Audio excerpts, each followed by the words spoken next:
Hello friends, welcome to CAD 360. In this tutorial, I'm going to show you how to use TextMask command in AutoCAD version 18. So let's begin. This is a tool which is used to create the mask behind the text.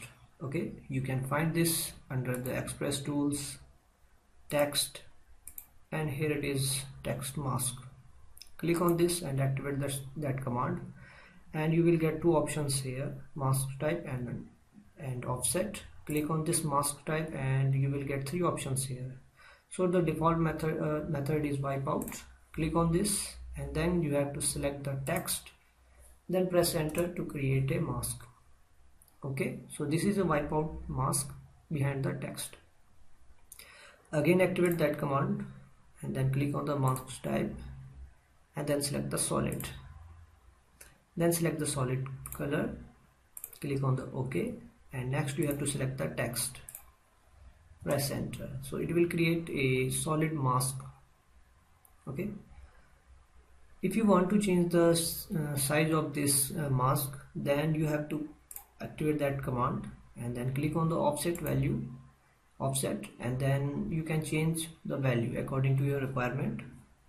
If you want to increase the value, then 0.5, press enter and then select the text, press enter. So it will increase the mask size. Okay, if you want to unmask, then click on this command and then select the text and then press enter. It will unmask the text. Okay, this is your text.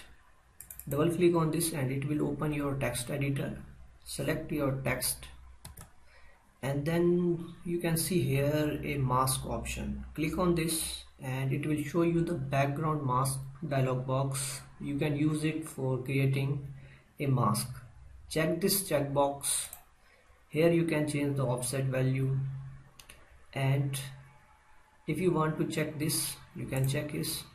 Click on the OK, click outside and it will create a wipeout mask. Again double click on this, then mask, and uncheck this and it will create a red colored mask. Okay, you can see it.